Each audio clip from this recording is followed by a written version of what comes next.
कोई श्री गुरु नानक देव जी महाराज ने मंदिर जाने की ना नहीं की थी।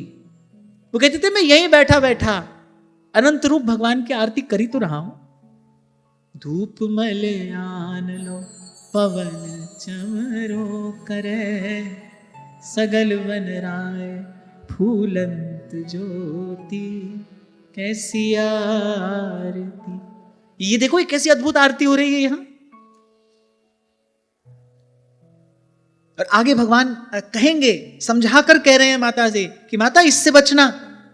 और वस्तुतः ये सब उपदेश हमारे लिए किया जा रहा है, हम ऐसा ही करते हैं। मंदिर में भगवान की पूजा हो रही है, मन में कोप कपट चल रहा है, व्यवहार में झूठ सच हो रहा है। भगवान कह रहे भाई ध्यान रखना, ऐसी पूजा केवल स्वांग है, दंभ है। इससे क्या होगा? हमने भगवान की पूजा की है, की तो नहीं, पर इससे यह मिथ्या अभिमान बढ़ेगा, हमने भगवान की पूजा की है।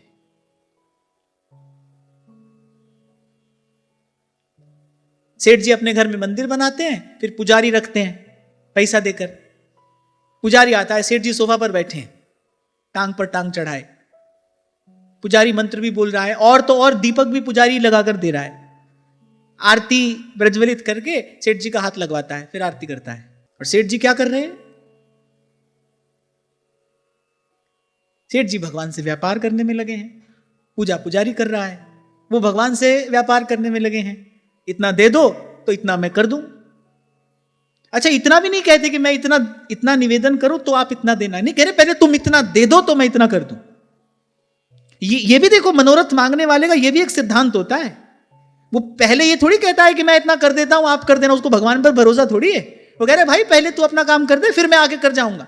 तेरे को ही मेरे पर विश्वास करना पड़ेगा, मेरे को तेरे पर विश्वास नहीं है। मनोरथ कैसे मांगता है व्यक्ति? ऐसी तो कहता है प्रभु ये मनोरथ पूरा हो जाए तो आकर बंगला लगवा देंगे, ये मनोरथ पूरा हो जाए तो आकर 56 भोग लगवा देंगे। ऐसा तो मैंने किसी को नहीं देखा 56 भोग लगवा कर जा रहे हैं, आप ये मनोरथ पूरा कर देना। इतना भरोसा है कहां भगवान पे? आज हम 56 भोग लगवा दें और ये हमारा मनोरथ पूरा ना करें, भाई हम इनका क्या बिगाड़ लेंगे? तो आदमी सोचता है भाई पहले हमारा काम हो जाए, पहले माल अंटी में आ जाए, फिर उसमें से कुछ निकाल कर तुमको भी दे देंगे। सब हंस रहे हो, सबने ऐसा ही तो किया है। मैंने कहा ना, मैंने तो व्यवहार जगत को बड़ी निकट से देखा है, चुपचाप देखता हूं कि देखो ये क्या तमाशा हो रहा है।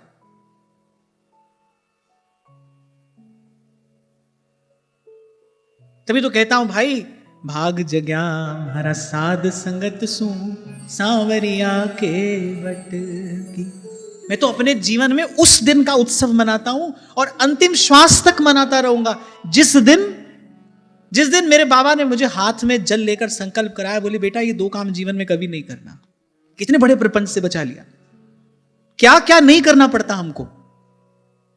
मैं आज बैठा बैठा सोचता हूं भाई अगर कदम उस दिशा में बढ़ा दिया होता, आज क्या क्या नहीं करना पड़ता। सब कुछ करना पड़ता, झूठ भी कहना पड़ता, सेठ साहूकारों की चापलूसी भी करनी पड़ती। कल हम यही बात तो करे थे भाई, धन का काम तो धन से ही होता है। धन का काम तो धन से ही होता है भाई। आपके भंडारा लगाना है तो उसके लिए धन चाहिए, हर चीज के लिए धन चाहिए। ये भी करना पड़ता, वो भी करना पड़ता। और यह जो एक मन एक है, उससे या तो ये करते या घड़ी 2 घड़ी भगवान का भजन कर लेते। भाग खुल्या म्हारा साध संगत सू सांवरिया के बट की। संतों ने कृपा करके दिखाया कि देखो जो सर्व समर्थ थे, श्री महाप्रभु जी, श्री स्वामी हरिदास जी महाराज, अकबर हाथ जोड़कर खड़ा है, महाराज हमको कोई सेवा बता दो। वो नहीं करा सकते थे सेवा, उनको नहीं पड़ी थी लोक के हित की। उनके मन में लोक मंगल लोक कल्याण की कोई भावना नहीं थी। वो क्या इतने स्वार्थी थे, केवल अपने लिए ही सोच रहे थे, जगत के कल्याण की कोई कामना उनके मन में नहीं थी। अरे जो परोपकार के लिए देह धर के आए हैं, परोपकार देह धरणम, क्या पद चिन्ह है उनके, देखिए किस ओर ले जा रहे हैं वो। बड़े बड़े राजा महाराजा हाथ जोड़कर खड़े, हमको कोई सेवा का अवसर दीजिए। उन्होंने कहा नहीं भाई, हम यहां पड़े हैं वृंदावन की कुंजों में, तुम्हारी जहां इच्छा हो जाओ जाकर सेवा करो। बहुत विनती करने पर भी स्वामी जी ने क्या कहा, अच्छा ठीक है बंदरों को चना डलवा दिया करो, और एक राज आज्ञा तुम्हारी ओर से हो जाए कि यहां किसी भी प्रकार वन्य पशुओं का कोई आखेट ना करे, यहां की तरुलता ना काटे कोई, ये आज्ञा तुम्हारी ओर से हो जाए, बस केवल इतना।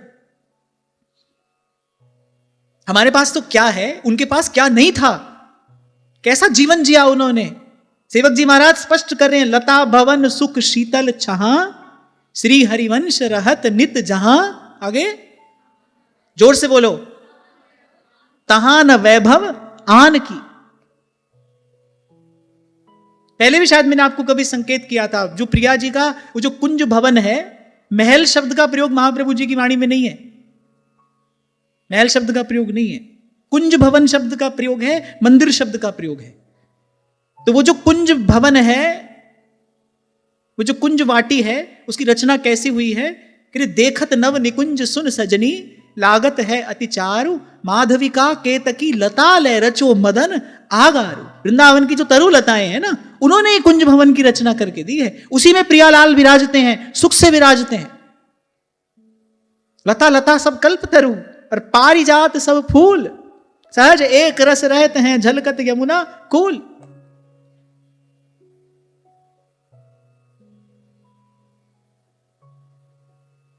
और मेरी तो इस सिद्धांत में निष्ठा है भाई, और मैं बड़ी विनम्रता पूर्वक अपनी बात यहां से कह रहा हूं। पहले ही मैंने कहा, मैं कोई उपदेश नहीं कर रहा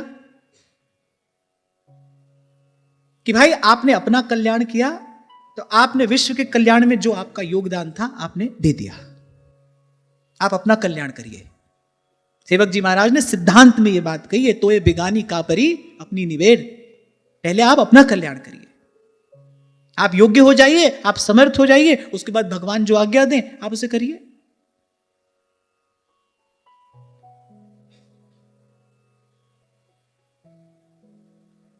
क्या कह रहा था मैं इससे पहले?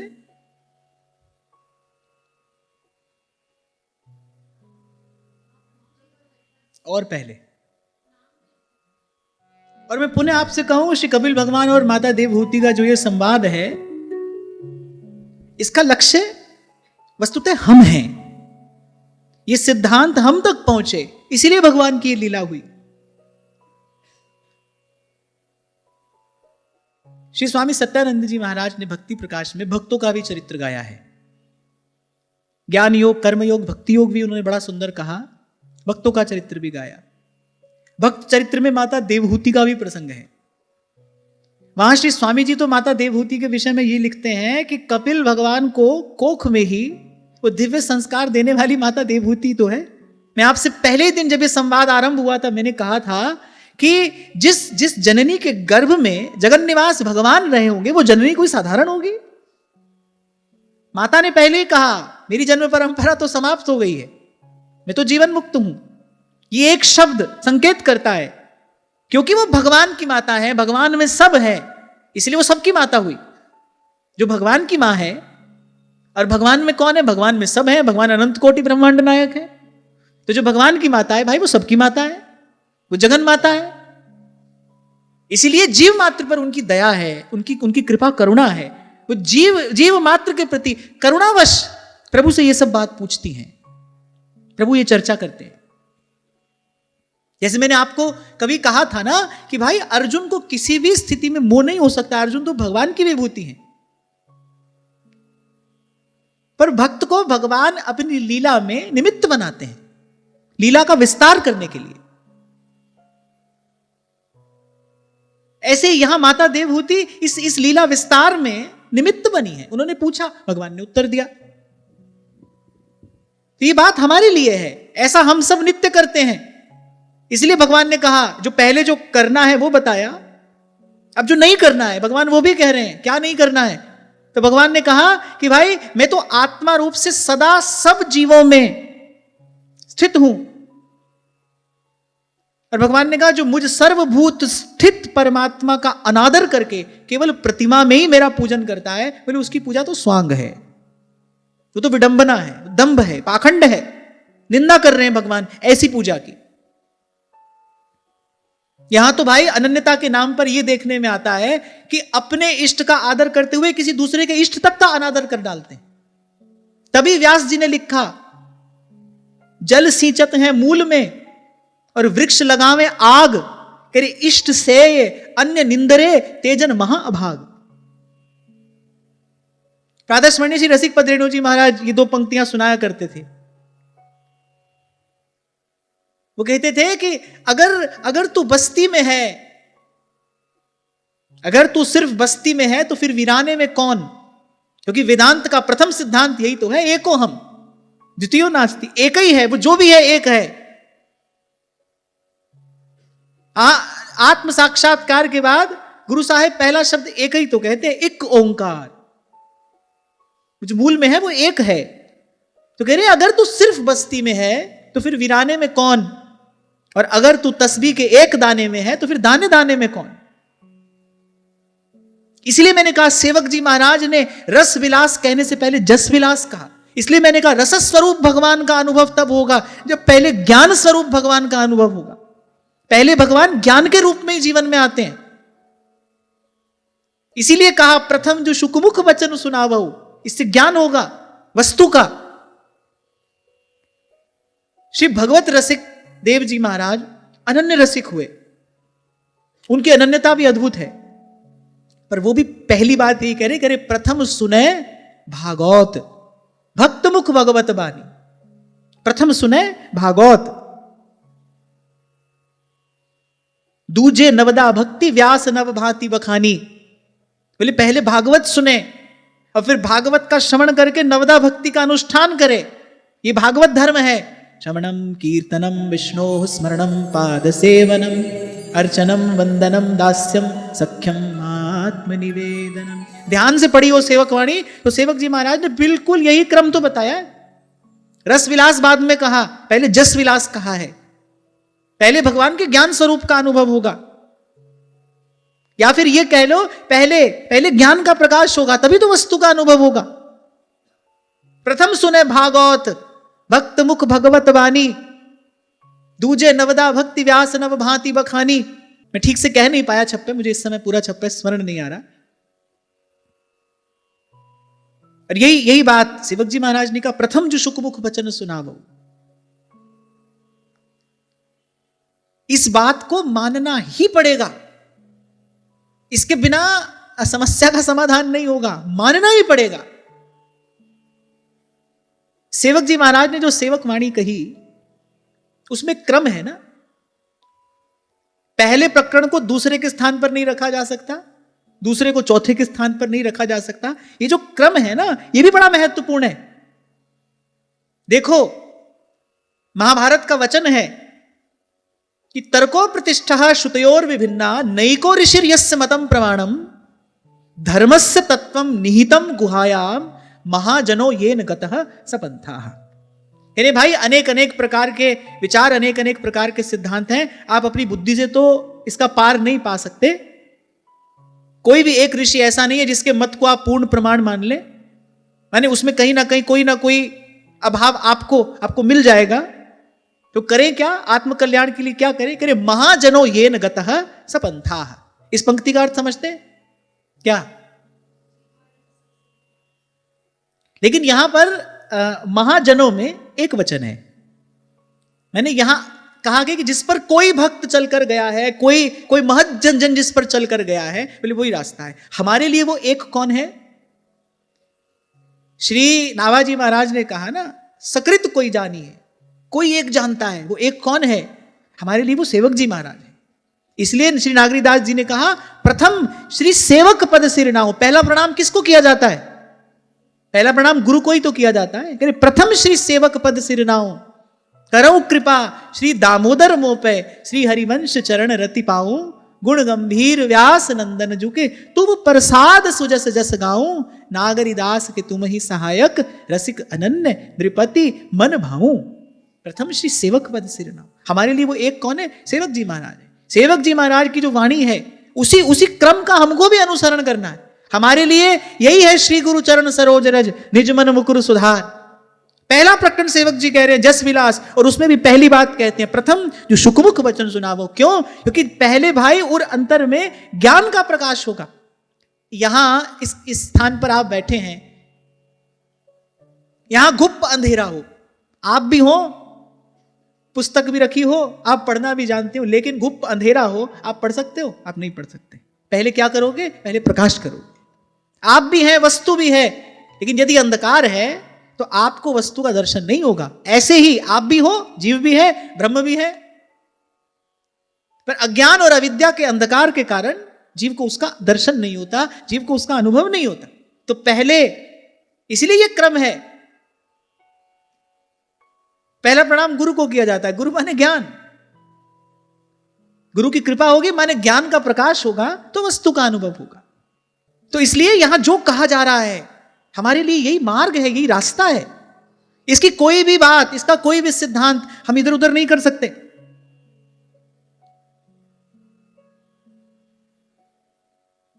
अब बताओ, ये बात जो भगवान ने कही कि भाई मंदिर में तो बैठकर हमारी पूजा कर रहे हैं, बाहर लड़ रहे हैं, झगड़ रहे हैं, किसी को कोस रहे हैं, किसी पर क्रोध कर रहे हैं, क्या हम ऐसा नहीं करते? ईमानदारी से बताओ, हम ऐसा नहीं करते? करते हैं ना, हमारे द्वारा ऐसा होता है ना। तो भगवान कह रहे हैं भाई मेरी प्रतिमा में तो मेरा दर्शन करते हैं, और जहां मैं आत्मा रूप से स्थित हूं बोले वहां मेरा अनादर करते हैं। भगवान ने कहा भाई ऐसी पूजा तो स्वांग है। और वहीं इसके विपरीत, किसी दिन मंदिर में बैठकर आपने पूजा नहीं की, कोई बात नहीं, चलेगा, लेकिन आप यदि प्राणी मात्र में भगवत भाव रख के प्राणी मात्र की, जीव मात्र की सेवा की पवित्र भावना अपने मन में रखते हो तो भगवान की श्रेष्ठतम पूजा हो गई। मैं आपसे यही तो कह रहा था भाई, आपकी सेवा की भावना सीमित है, इसीलिए आपके पास सेवा का साधन भी सीमित है। आपकी सेवा भावना असीम हो जाए, भगवान अपना भंडार खोल देंगे। संत जहां जाता है, आप देखो उसकी गांठ में कुछ नहीं है क्योंकि साधु है, तो जहां जाता है अष्ट सिद्धि नौ निधि उसकी सेवा में रहती है। माया को सब जग भजे, माधो भजे न को, जो कदापि माधो भजे माया चेरी हो।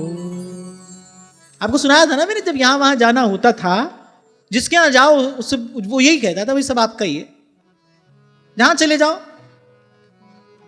अभी कुछ दिन पहले घटना घटी, मुझे किसी स्थान पर अब अपनी ओर से अपने भाव से कोई सेवा पहुंचानी थी,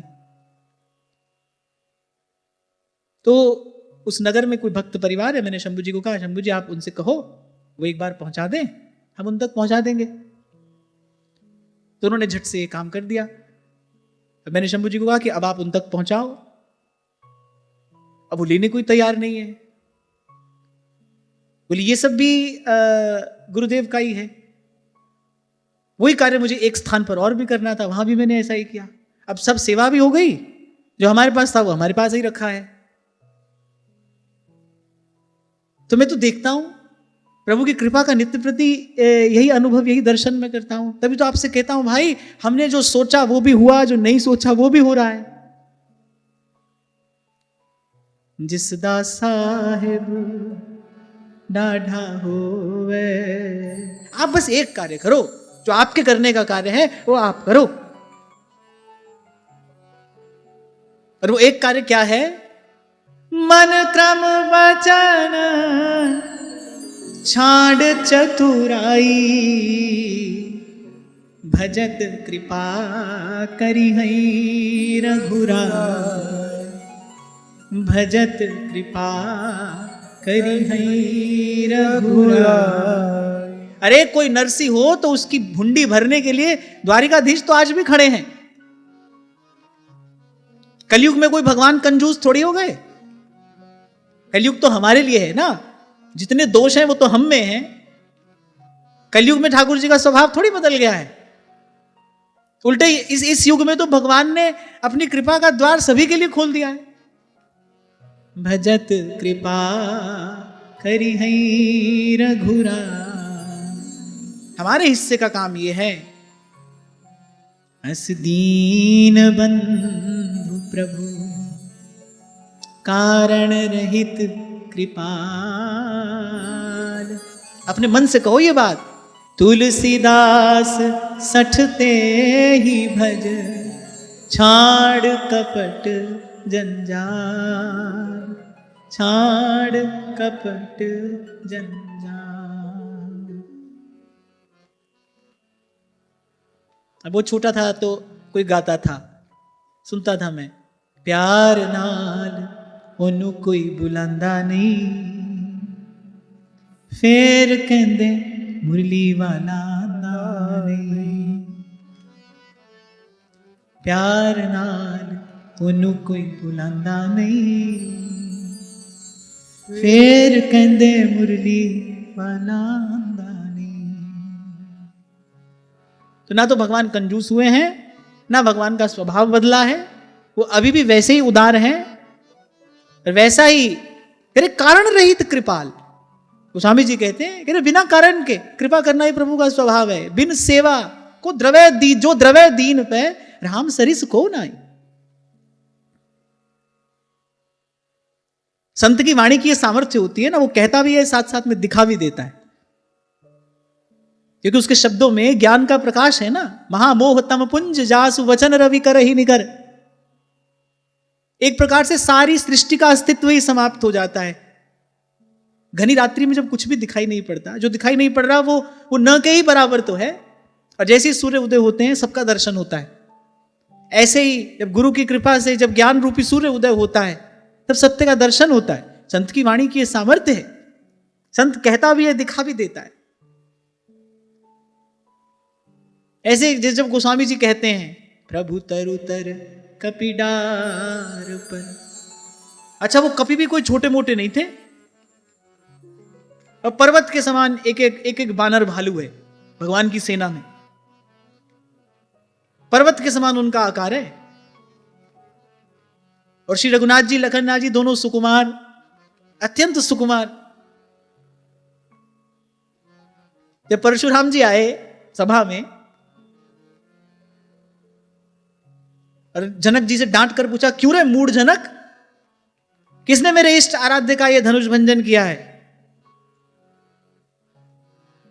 तो जब श्री रघुनाथ जी ने कहा, प्रभु ऐसा कार्य करने वाला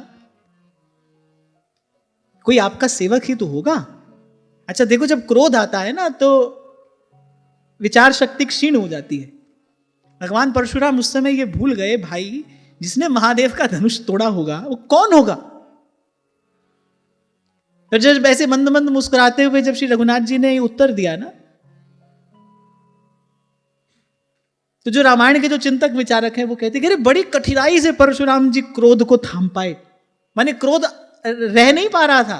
प्रभु का वो मंद मंद मुस्कुराता मुखचंद्र, और वो कह रहे हैं प्रभु ये कार्य करने वाला आपके सेवक के अतिरिक्त दूसरा और कौन हो सकता है। क्रोध कर नहीं पा रहे हैं। ऐसा ऐसा प्रभु का रूप है कि कोई विकार प्रभु के सन्मुख ठहरता नहीं। तो कह रहे, हम तो कह रहे थे बड़ा सुकुमार प्रभु का रूप, माखन से भी कोमल श्रीअंग प्रभु का, और वहां पर्वत के समान आकार वाले वो वानर भालू। और गोस्वामी जी लिखते हैं, प्रभु तरु तर कपिडार पर, पांव लटका कर बैठे हैं ठाकुर जी के मस्तक के ऊपर, जिनकी पाद पीठ का स्पर्श ब्रह्मा जी बड़े संकोच के साथ में करते हैं। प्रभु की तो चरण चौकी है, उस पाद पीठ का स्पर्श ब्रह्मा जी बड़े संकोच से अपने मुकुट के केवल अग्रभाग से करते हैं। और वहां वो बंदर भालू देखो, भगवान नीचे बैठे हैं, वो ऊपर बैठे हैं, और प्रभु के मस्तक के ऊपर टांग लटकाए बैठे हैं। अपनी पूंछ से ही चमर ढुरा रहे हैं भगवान के सर पे।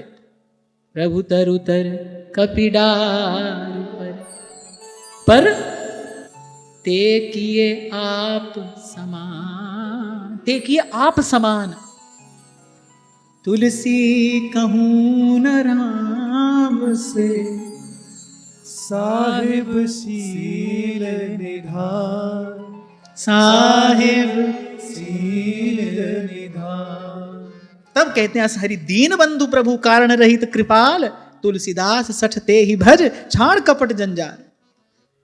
तो मैं कह रहा था आप और मैं तो अपने हिस्से का काम करें, मन क्रम वचन छाड़ चतुराई, भजत कृपा करी हई रघुराई। अरे कोई दूर थोड़ी हो गए भगवान, ना भगवान का कोई स्वभाव बदल गया, ना भगवान का हृदय संकुचित हो गया, वो तो अभी भी वैसे ही उदार है। बिन सेवा जो द्रव्य दीन पे राम सरिस को नाही। इसलिए कहा करता हूं आपसे भाई, देर भी हमारे ही भीतर है, अंधेर भी हमारे ही भीतर है। प्रभु के घर ना देर है ना अंधेर है। झूठ कहता है वो प्रभु का स्वभाव जानता ही नहीं जो कहता है भगवान के घर देर है अंधेर नहीं। भगवान के घर कोई देर नहीं है, कोई अंधेर नहीं है।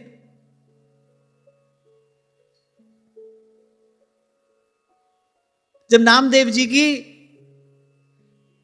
झोपड़ी में छप्पर छाया द्वारिकाधीश ने, अच्छा प्रभु स्वयं आए।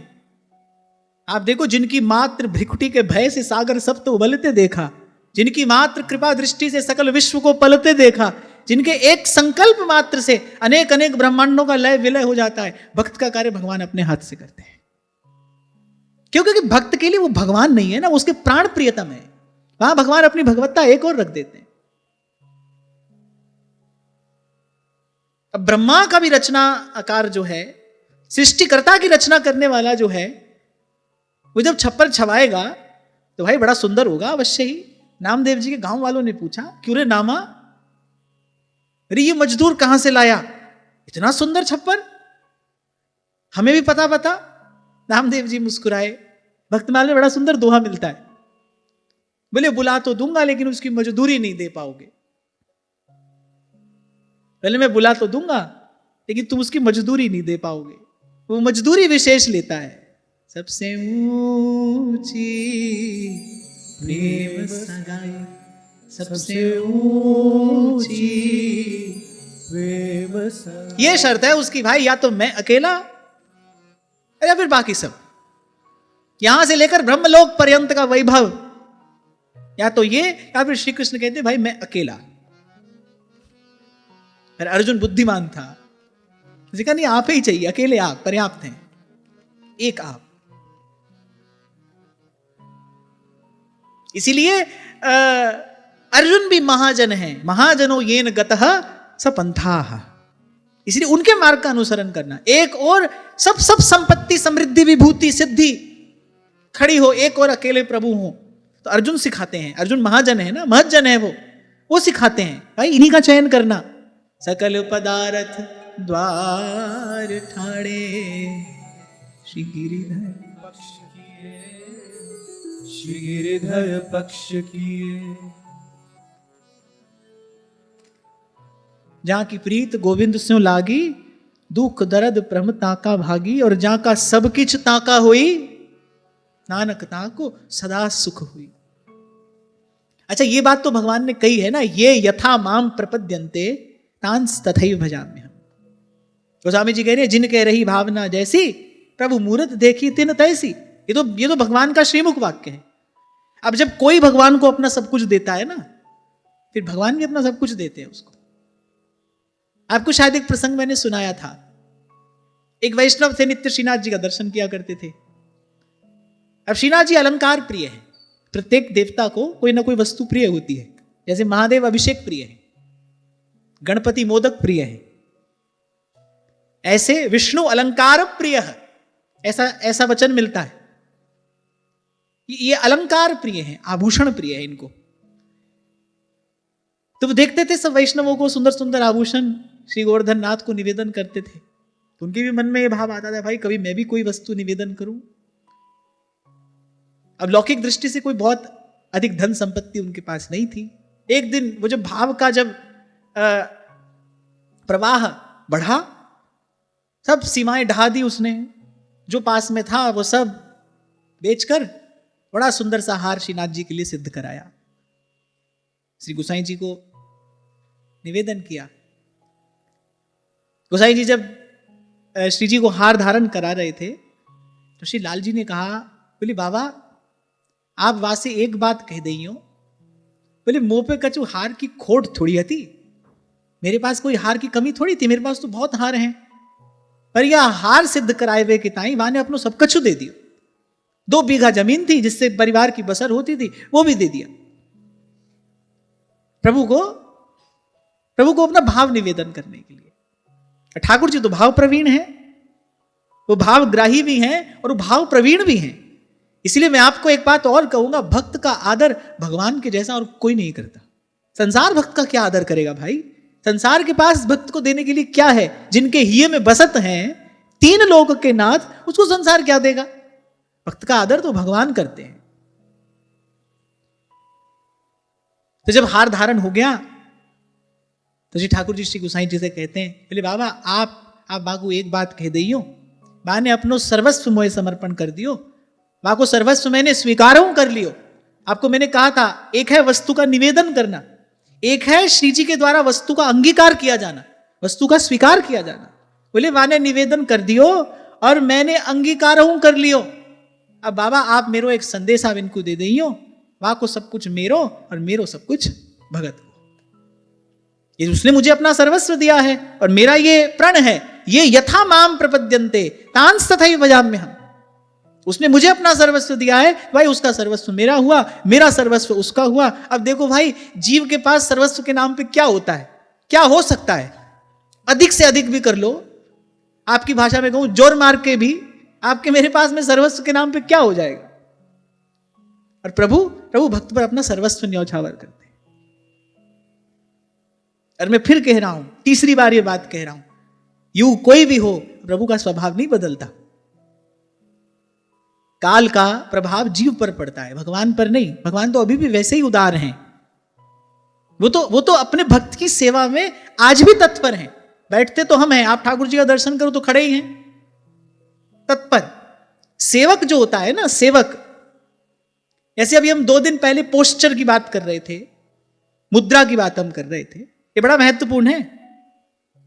छोटी सी मुद्रा की जाती है उंगली से, प्राण मुद्रा, ये आपका हृदय सशक्त करती है। ऐसी अनेक अनेक मुद्राएं हैं, तन पर ही नहीं आपके मन पर भी उसका प्रभाव पड़ता है। मुद्रा बदलने से केवल तन पर ही नहीं मन पर भी प्रभाव पड़ता है। तो ऐसे जो मुद्रा है बड़ी महत्वपूर्ण है। सेवक की मुद्रा क्या होती है? वो बिल्कुल तत्पर। आप देखो हनुमान जी किस आसन में बैठे हैं, आपने देखा है कभी हनुमान जी का आसन ध्यान से? किस आसन में हनुमान जी बैठते हैं? ऐसे नहीं बैठे हैं जैसे मैं बैठा हूं, आप बैठे हैं, ऐसे नहीं बैठते हनुमान जी। कैसे? एक प्रकार से आधा ही बैठे हैं। हनुमान जी का जो आसन है आधा ही बैठे, माने जब प्रभु कहें और एकदम उठ के दौड़कर प्रभु का कहा कार्य कर दे, तत्पर। हनुमान जी तो फिर आधा बैठे हैं, और वहां श्री ठाकुर जी वो तो खड़े ही हैं। इसीलिए तो भक्तमाल में सबसे पहले 24 अवतारों की बात की गई है, 24 अवतारों का स्मरण किया गया, क्योंकि भाई इनसे बड़ा भक्त का भक्त और कौन है, इनसे बड़ा भक्तों का सेवक और कौन है? ये तो भक्त की सेवा में सदा ही तत्पर है।